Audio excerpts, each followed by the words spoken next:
Kumridhisha mwanamke wakati wa tendo la ndoa hakutegemei ukubwa wa maumbile ya mwanaume. Uwe na maumbile makubwa au uwe na maumbile madogo, una uwezo wa kumridhisha mwanamke. Iko hivi, vitu ambavyo vinahitajika ili umridhishe mwanamke, cha kwanza ni ujue mwanamke wako anapenda nini. Jambo la pili ni kwamba uwe na performance nzuri ya tendo la ndoa.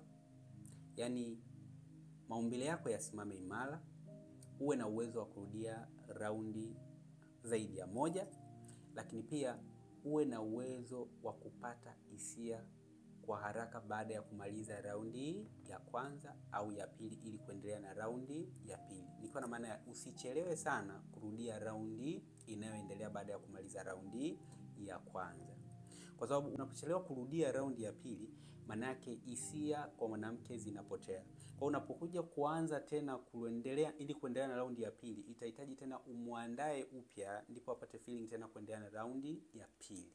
Kwa hiyo uwe na performance nzuri ya tendo la ndoa. Lakini pia ujue nini cha kuzungumza kabla ya tendo na wakati mnapokuwa mnaendelea na tendo la ndoa. Yaani ili mwanamke alizike au afike kileleni kirahisi wakati wa tendo la ndoa, unatakiwa uwe na vitu ambavyo vinamfanya mwanamke ajisikie vizuri pindi anapokuwa anashiriki tendo la ndoa na wewe, na sio ukubwa wa maumbile yako ya kiume.